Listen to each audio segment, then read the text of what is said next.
Mes chers enfants, nous continuons les beaux évangiles qui ont lieu dans la semaine après Pâques. Je dis tous les jours de la semaine après Pâques, c'est la semaine in albis. Parce que bien autrefois, les catéchumènes restaient, donc ceux qui ont été baptisés, restaient en blanc. C'était la couleur de leur âme. Ils restaient en blanc toute la journée, toute la semaine, jusqu'à le dimanche après Pâques. Donc tous les jours, c'est la fête de Pâques. Et tous les jours, vous voyez, l'Église, elle nous livre un bel évangile, le plus bel évangile qui a lieu. Aujourd'hui, c'est encore Saint Luc que nous allons avoir. Et ça parle de disciples qui dissertent entre eux sur la résurrection de Jésus. En ce temps-là, Jésus se présenta au milieu de ses disciples et leur dit « La paix soit avec vous, c'est moi, ne craignez point ». Mais eux, troublés et saisis de frayeur, s'imaginaient avoir un esprit. Et Jésus leur dit « Pourquoi vous troublez-vous? Et pourquoi ces pensées qui s'élèvent dans vos cœurs? Regardez mes mains et mes pieds, c'est moi-même. Touchez et voyez, car un esprit n'a ni chair ni os, mais comme vous voyez que j'en ai. » Après avoir dit cela, il leur montra ses pieds et ses mains. Mais eux, ne croyant point encore, tant ils étaient transportés de joie et d'admiration. Et il leur dit, n'avez-vous pas quelque chose ici à manger?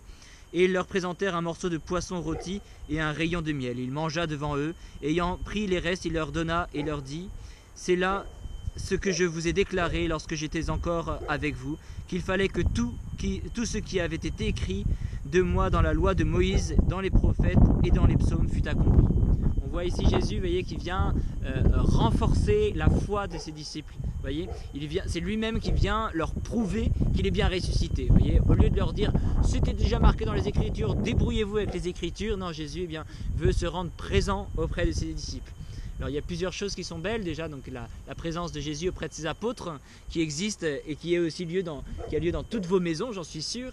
Et bien ce qui est beau aussi, c'est de voir que les disciples bien sûr sont troublés au départ. Quand ils voient Jésus, ils ont l'impression de voir un fantôme. Donc nous, quand on a du mal parfois à croire en Dieu parce qu'il est invisible, on peut se dire, vous voyez, les apôtres aussi, ils ont eu du mal à voir Jésus, parce que même quand il était présent en face d'eux, ils avaient l'impression de voir un fantôme, un esprit qui était là. Et puis Jésus va leur montrer ses plaies à ses disciples, il va leur montrer, il va même manger avec eux pour essayer de leur montrer qu'il a un vrai corps, une vraie résurrection. C'est pas juste l'Esprit de Dieu qui revient présent avec ses disciples, mais au contraire, c'est Jésus qui vient avec son corps et son âme entièrement, c'est la vraie résurrection.